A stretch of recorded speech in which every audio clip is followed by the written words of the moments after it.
Showers loss. क्या क्या बोला इन्होंने, सुनना तो। इन्होंने बोला कि जो वायर होता है, करंट कैरिंग वायर जो होगा, ठीक है, किसी भी पी पॉइंट पे, किसी भी आर वेक्टर के दूरी पे, ठीक है, इन्होंने बोला कि और किसी भी एंगल थीटा पे, क्या बोला सुना, पी पॉइंट पे जो मैग्नेटिक फील्ड होगा, small magnetic field, P point पे, देखो मैग्नेटिक फील्ड को मैं डी से रिप्रेजेंट करूंगा, तो ये बात मैं यहां पे लिख रहा हूं कि magnetic field is denoted by, magnetic field is denoted by B से रिप्रेजेंट कर रहा हूं कैपिटल बी, ठीक है क्या।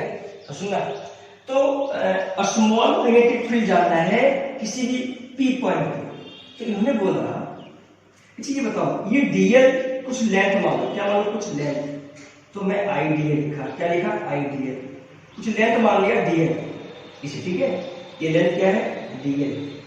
तो इन्होंने क्या बोला सुनना, जब मैग्नेटिक फील्ड होता है ना वो म्यू नॉट, सुनना पहले, upon 4 pi I DL cross R upon are vector का क्यू, ये फॉर्मूला दिया उन्होंने, जो किसी भी आर वेक्टर मतलब किसी भी ये पोजीशन वेक्टर मान लो, ओरिजिन मान लो, कोई बात नहीं, किसी भी दूरी पे पी पॉइंट पे जो मैग्नेटिक फील्ड आएगा वो आएगा mu naught upon 4 pi I DL.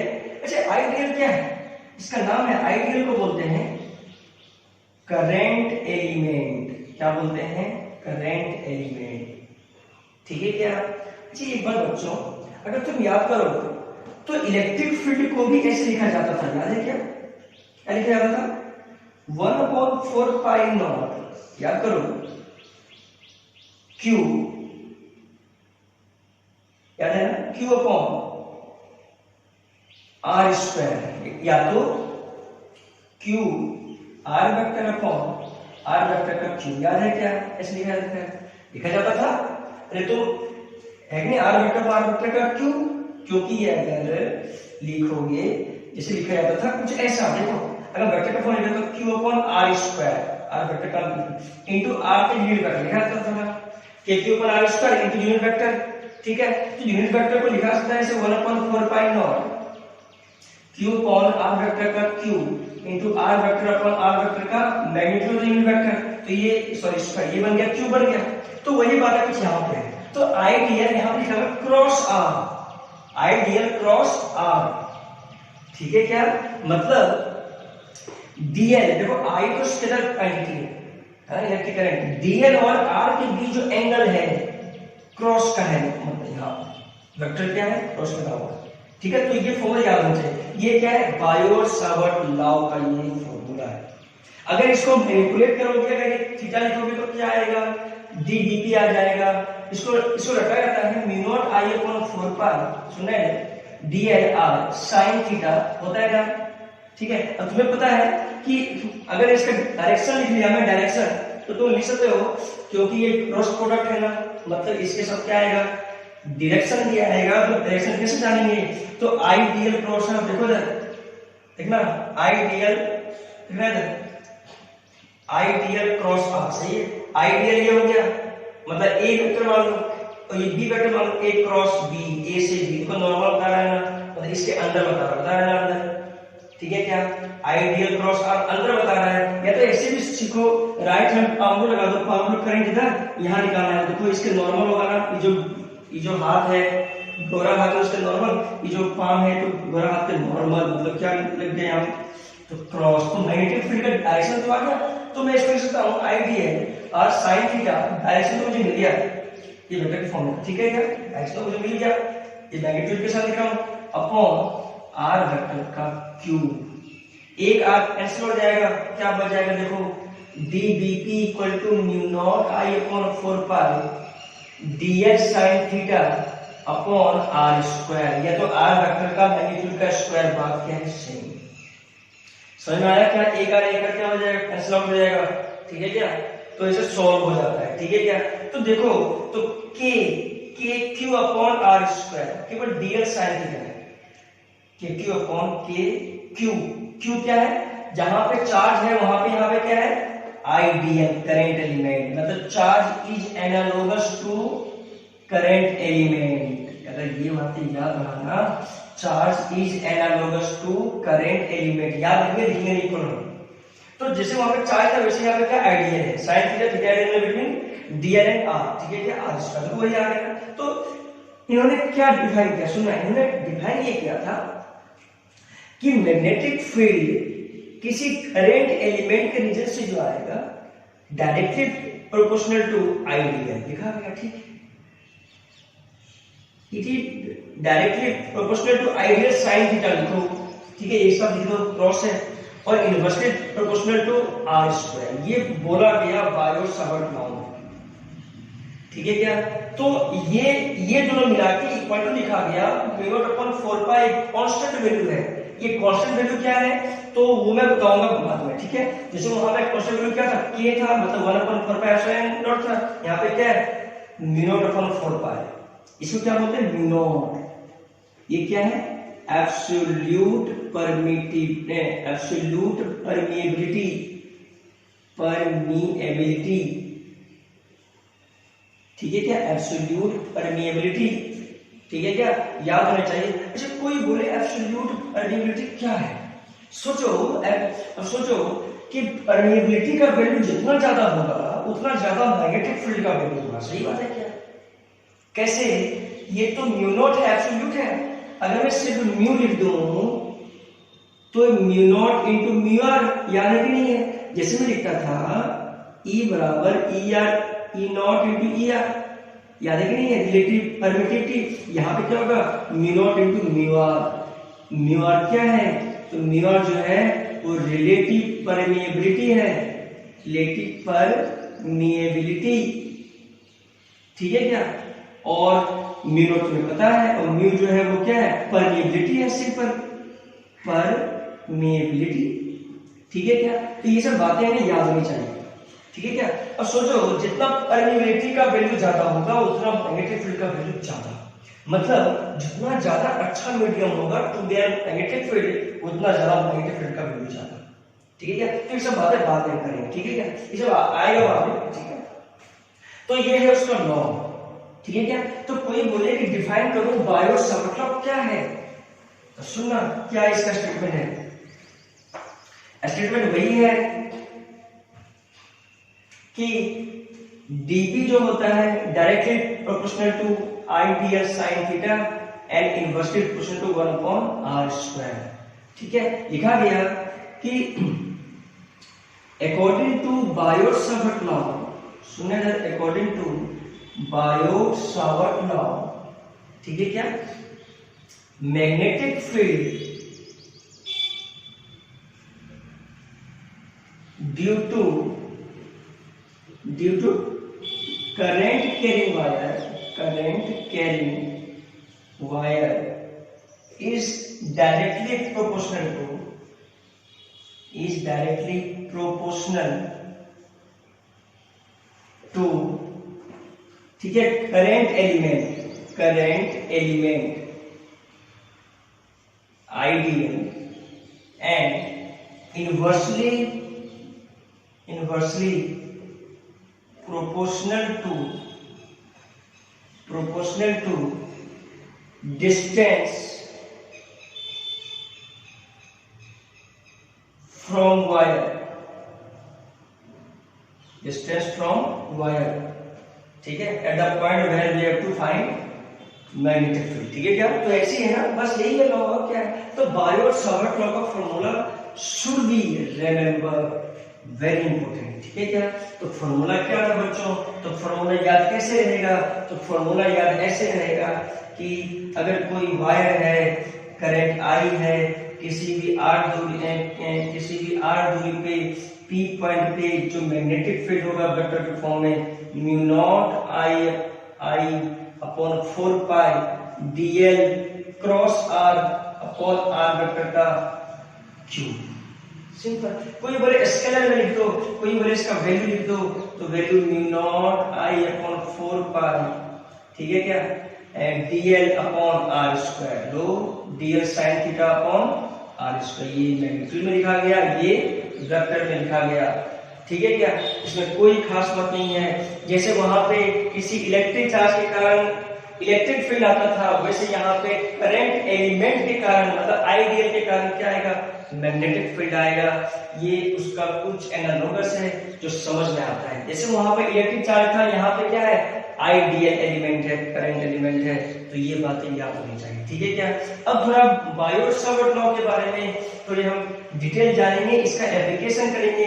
इसका एप्लीकेशन क्या है तो उसके बारे में स्टडी करेंगे। इसका एप्लीकेशन के बारे में थोड़ा जानते हैं तो हेडिंग क्या है? एप्लीकेशन ऑन बायो-सावर्ट लॉ, ठीक है क्या? तो हेडिंग क्या है? Application on Biot Savart law, application of Biot Savart laws, ठीक है? तो इसका एप्लीकेशन क्या है बायो-सावर्ट लॉ के बाद? तो इसका एप्लीकेशन करने से पहले सबसे पहले फॉर्मूला याद होना चाहिए, उसके बाद एप्लीकेशन करेंगे। तो फर्स्ट में एप्लीकेशन क्या है? तो हेडिंग है magnetic field due to wire, magnetic field due to current carrying wire. इसका एप्लीकेशन है करंट कैरिंग वायर। तो magnetic field due to current carrying wire कैसे निकाला जाता है उसके बारे में थोड़ा पढ़े हम, देखो समझ में आएगा। जैसे ये कोई स्ट्रेट वायर है, ठीक है, करंट आई है, ठीक है, डी डिस्टेंस पे D should be normal to the wire, D के डिस्टेंस पे पी पॉइंट पे फील्ड का वैल्यू जाना क्या होगा? अच्छा मुझे बताओ, क्या डायरेक्शन हम बता सकते हो फील्ड का? बिल्कुल हम बता सकते हैं, क्योंकि जो यहाँ डायरेक्शन होगा वो क्या होगा? तो सोचो, जो डायरेक्शन होगा वो यहाँ पे कुछ ऐसा होगा। देखो ये करंट है ना, इस पे निकालना क्रॉस अंदर होगा डायरेक्शन फील्ड का, ठीक है? समझ में आ रहा है? क्रॉस कोई बात नहीं, क्रॉस क्या हो मतलब मैग्नेटिक फील्ड क्या होगा? नॉर्मल टू द बोर्ड, अगर वायर ऐसा हो तो, ठीक है, ठीक है क्या? चलो मुझसे प्रश्न पूछो। जैसे वायर तो बहुत लंबा भी हो सकता है, छोटा भी हो सकता है, सही बात है क्या? ठीक, मुझे बताओ, चलो मैं इसे मान लिया y एक्सिस, इसे क्या किया मैंने? y एक्सिस मान लिया, चलो y, और इसे मान लिया x एक्सिस। कोई दिक्कत है किसी को? क्या नहीं, ठीक। मुझे बताओ, यहाँ पे तो स्ट्रेट, ठीक है, मान लिया मैंने, सुना है देखना, थोड़ा सा विड्थ लिया मैंने, डीएल एलिमेंट, क्या लिया ये? डीएल यहाँ पे y एक्सिस में है ना, तो dy करंट, तो करंट एलिमेंट क्या हो जाएगा? I dy, आइडियल होता है, डीएल इज स्मॉल है, तो ये y एक्सिस में है तो dy मान लिया, कोई दिक्कत इसमें नहीं है। ये एंगल d थीटा ले लिया और ये एंगल मैंने क्या किया? थीटा ले लिया, कोई दिक्कत नहीं, ठीक। मुझे बताओ बच्चों, ये अगर थीटा है तो ये कितना विड्थ होगा? तुम्हें पता है, अगर ये d थीटा है ना, ये थीटा है, तो theta plus d theta is theta, क्योंकि d theta is very very small, ठीक है क्या? अगर मुझे ये निकालना है तो क्या निकालना है? देखो बताओ, cos थीटा बराबर, इसे ये निकालना है, इसे लेंथ मान लो, h मान लो, हाइपोटेनस मान लो, तो cos थीटा बराबर b बाय h, b कितना? d है, h ये है, h क्या हो जाएगा? तो d sec थीटा हो जाएगा, मतलब ये जो लेंथ हो जाएगा वो कितना हो जाएगा? d sec थीटा, ये वाला, ठीक है बच्चों, गुड, ठीक है।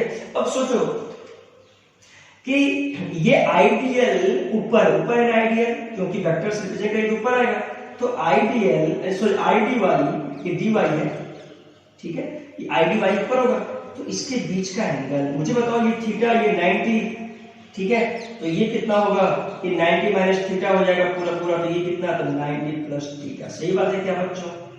देखो ये 90 है ना, अब चूंकि ये कितना होगा? 90 माइनस थीटा, अब चूंकि D theta is very small, ठीक है, तो ये लाइन यहाँ पे ला दो, ये कितना आ जाएगा? 90 प्लस थीटा, 180 होना चाहिए ना, तो 180 माइनस 90 माइनस थीटा क्या बन जाएगा? 90 प्लस थीटा ऊपर, ठीक है, तो ये कितना आएगा? 90 प्लस थीटा। देखो ये कोई एंगल नहीं है, ये जो एंगल है बीच का वो वेरी स्मॉल है, तो उसको नेग्लिजिबल मान सकते हैं। तो मुझे बताओ आई डी वाई कौन सा है? तो ये है I D Y, current element, ये वाला, ठीक है। तो आई डी वाई और आर वेक्टर के बीच के बीच जो एंगल है वो कितना है, 90 प्लस थीटा। ठीक ठीक है ना। तो देखो, तो कैसे निकालूंगा मैं इसमें, तो देखना कि मैग्नेटिक फील्ड जो आएगा, small magnetic field P point को क्या आएगा, म्यू नॉट आई, ठीक है, upon 4 pi D Y cross, या तो मैग्नीट्यूड में लिखो डी वाई, बोलो क्या होगा, डी सेक थीटा, या तो डी वाई थीटा है ना, DL theta upon are square D square, या तो डी सेक थीटा का होल स्क्वायर। समझ आया बच्चों क्या किया मैंने, वही जो मैग्नीट्यूड, क्या मैग्नीट्यूड होता है डीवीपी का कहीं भी, तो mu naught I DL upon 4 pi R square है, ये तो होता है। तो कोई बात नहीं, डी वाई लिखिए, I D Y sine theta, ठीक है क्या, तो थीटा है एंगल बिटवीन। अच्छा यहाँ पे थीटा एंगल कितना है, तो आई डी वाई और आर के बीच कितना है, 90 प्लस थीटा, तो यहाँ लिखा जाएगा 90 प्लस थीटा, क्योंकि थीटा वो एंगल होता है जो आई डी वाई और आर के बीच होता है। ये आर मान लिया मैंने, किसी भी आर को, ठीक है। डी तो मैंने ये नॉर्मली माना, लेकिन ये इसके कारण देखा कि यहाँ थीटा वैल्यू क्या होता है, ठीक है ना। तो इसको क्या लिखा जाएगा बच्चों, इसको लिखा जाएगा कि mu naught I upon 4 pi D Y cos theta sine angle theta equal to cos theta upon D square sec square theta. सही बात बच्चों, गुड।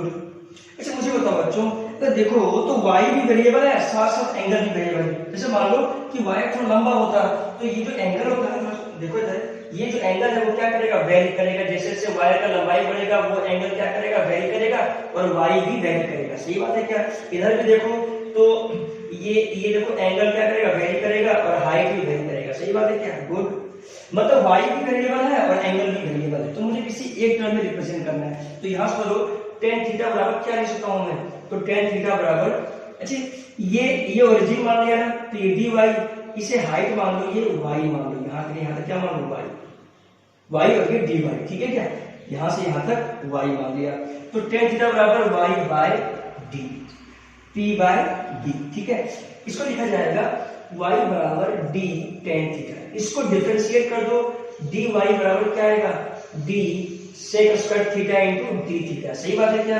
अब dy का वैल्यू यहाँ रख दो, देखो क्या आता है, dbp आ जाएगा mu naught I upon 4 pi cos theta, dy का वैल्यू बोलो, d sec square theta d theta upon d square sec square theta, sec square cancel out, d और da कैंसिल आउट। तो क्या आ गया, मैग्नेटिक फील्ड। तो जो magnetic field आ गया किसी भी पी पॉइंट पे, तो mu naught I upon 4 pi cos theta d theta, integral लगा दिया, इंटीग्रल लगा दिया। क्यों इंटीग्रल लगाया, क्योंकि थीटा वेरिएबल है। देखो थीटा यहाँ पे क्या है, वेरिएबल है, और इधर भी थीटा क्या है, वेरिएबल है, ठीक है क्या। अब मैंने क्या किया इसको थोड़ा, तो देखना किसी भी,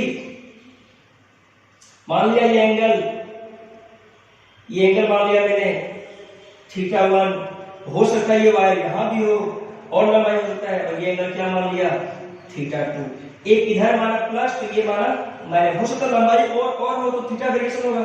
तो माइनस थीटा 2 से थीटा 1 तक, क्योंकि माइनस क्यों, क्योंकि इसका उल्टा है ना, और ये इधर है, ठीक है। तो इंटीग्रेशन क्या होगा, माइनस थीटा 2 से थीटा 1 तक। समझ में आया बच्चों क्या है, ठीक है क्या। इंटीग्रेशन जो आ गया वो माइनस थीटा 2 से थीटा 1 तक। अब यहाँ पे इसको लिखा जाएगा, क्या लिखा जाएगा, देखो अब क्या लिखा जाएगा, मेन फॉर्मूला यहाँ पे आ गया। और देखना इधर मैग्नेटिक फील्ड, अब पी पॉइंट पे ड्यू टू वायर, थीटा का वेरिएशन तो लिख ही दिया, क्या है देखो mu naught I upon 4 pi, ठीक है, cos theta d theta minus theta 2 से प्लस थीटा 1 तक। माइनस क्यों, क्योंकि देखो इस वायर का दो एंड है, एक एंड ये मान लिया और एक एंड ये मान लिया। तो जो नीचे वाला जो एंड है इस वायर का, वो माइनस थीटा 2, मतलब यहां से उल्टा में जाएंगे, और मतलब d दूरी से यहां से उल्टा में जाएंगे, और d से ही ये इसमें जाएंगे, ठीक है। ये कौन सा सेंस है, ये सेंस है तुम्हारा क्लॉकवाइज सेंस। ये कौन सा सेंस है, एंटी क्लॉकवाइज सेंस है, डी से, है ना, एंटी। ये थीटा क्या है, क्लॉकवाइज सेंस, और ये एंटी क्लॉकवाइज सेंस, ठीक है। तो यहां से सॉल्व करोगे तो mu naught I upon 4 pi cos theta क्या होता है, तो sin थीटा होता है, माइनस थीटा 2 से थीटा 1 होता है। सॉल्व कर दो तो magnetic field at any point P mu naught I upon 4 पाई रख दो तो sin theta 1 minus sin theta minus theta 2 plus बन जाएगा, ये बन गया sin थीटा 2। समझ आया बच्चों?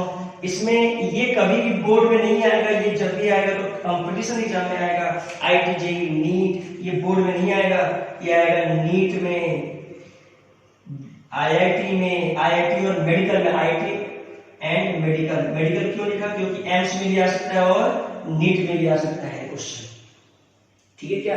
तो अगर ऐसे ये फॉर्मूला अगर याद है तो very important, theta 1 and theta 2 are opposite in nature, दोनों एक दूसरे क्या है, ऑपोजिट है। और ये जो एंगल मेजर होता है वो कहां से होता है, तो डी जो डिस्टेंस है, normal distance to the wire, वहां से मेजर होगा, और डी हमेशा वायर का क्या रहेगा, तो नॉर्मल होगा, ठीक है क्या? हम क्या लिखेंगे कि एंगल मेजर फ्रॉम, एंगल कहां से मेजर होगा, एक दूसरे ऑपोजिट होने कहां से, तो डी डिस्टेंस होगा जो वायर का किसी पॉइंट पे निकालना हो, from wire two point, from wire two point. तो ये बातें याद रखना।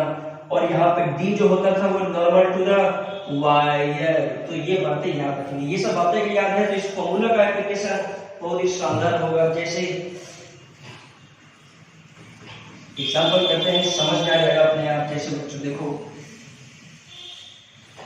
ये सब बातें लिख लेना, है ना, भूलना मत कि आईआईटी जेईई में, मेडिकल में ऐसे क्वेश्चन आता है।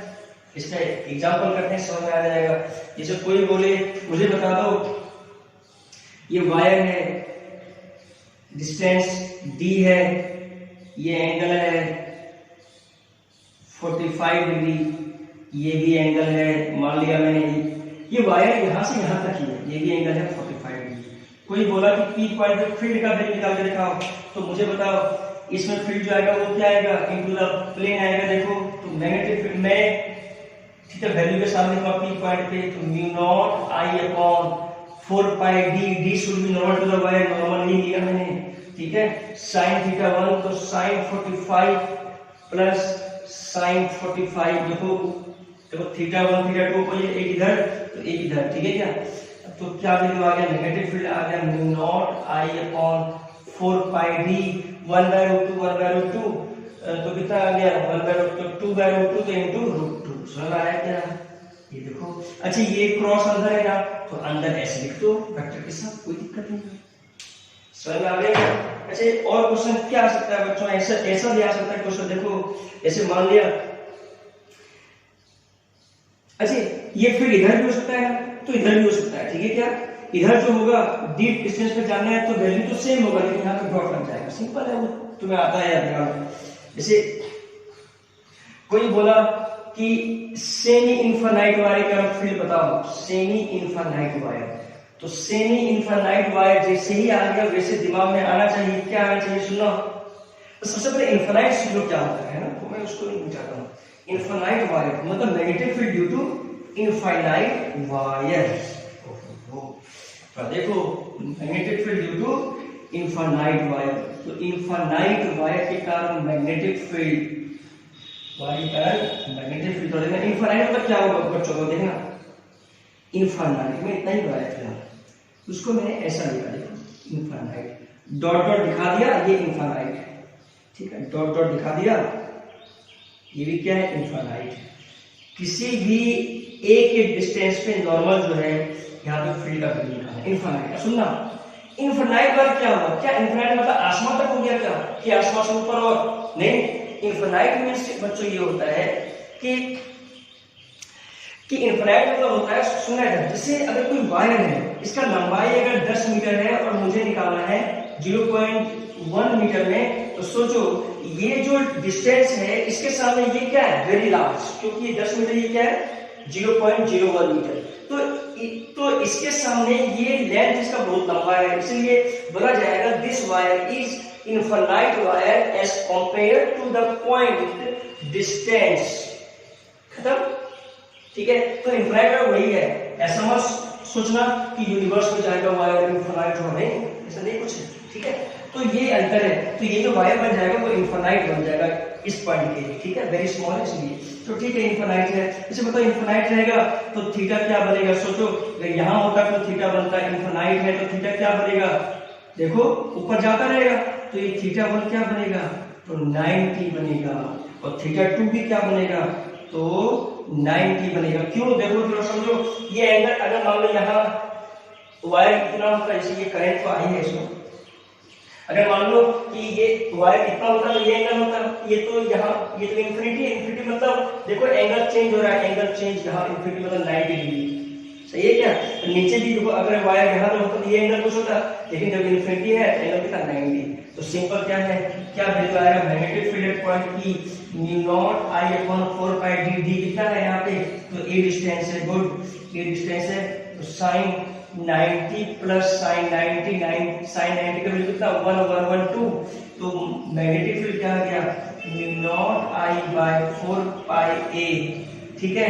अच्छा ए ठीक इंटू 2 2 2 जा 4, तो μ0I/2πa या तो डी, जो भी याद करना याद कर लो, वेरी इंपॉर्टेंट, ठीक है। जैसे जैसे आगे बढ़ोगे वैसे वैसे फील्ड का वैल्यू क्या होगा, डिक्रीज करेगा। अगर मुझे ग्राफ बनाना है मैग्नेटिक फील्ड और ए क्या है डिस्टेंस, जैसे इंक्रीज करेगा तो रेक्टेंगुलर प्रॉब्लम बनेगा, क्योंकि बीपी इनवर्सली 1/a समझ आया क्या, आई का कांस्टेंट है, ठीक है क्या। तो अगर बच्चों ऐसा पता है तो इसमें कोई खास बात नहीं, इसमें सबको आना चाहिए। अगर मान लो लिखा हुआ है सेमी इनफिनाइट वायर, तो सेमी इनफिनाइट वायर क्या होता है, तो सेमी इनफिनाइट वायर,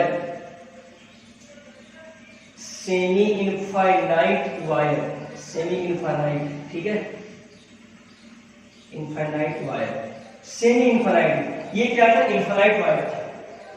ये सेमी इनफाइनाइट का क्या होगा, सुना था, जैसे मुझे किसी पी पॉइंट पे निकालना है ये डिस्टेंस, अगर सेमी इनफाइनाइट मतलब एक इन्फिनिटी और एक एंगल क्या होगा 0, मतलब एक बिल्कुल यहाँ, दो एंड वायर का, एक तो एंड है इन्फिनिटी पे और एक है वही पॉइंट पे उसके जस्ट सामने, ठीक है। तो सेमी इन्फिनिटी, मुझे बताओ थीटा 1 का वैल्यू क्या अभी भी 90 और थीटा 2 का वैल्यू अभी भी क्या है 0, तो थीटा 2 ये एंड है ना, इसके साथ एंगल कितना है इसका 0, तो ये तो 90, तो इसी का मैग्नेटिक फील्ड खुद से निकालो, तो पता है इसमें क्या क्रॉस आएगा, खुद से निकालो इसमें क्या है, ठीक है। थीटा 1 का 90, थीटा 2 का 0 और ये करंट आई, रख दो वैल्यू आंसर आ जाएगा, ठीक है। तो सेमी इनफिनाइट वायर, सही बात है क्या।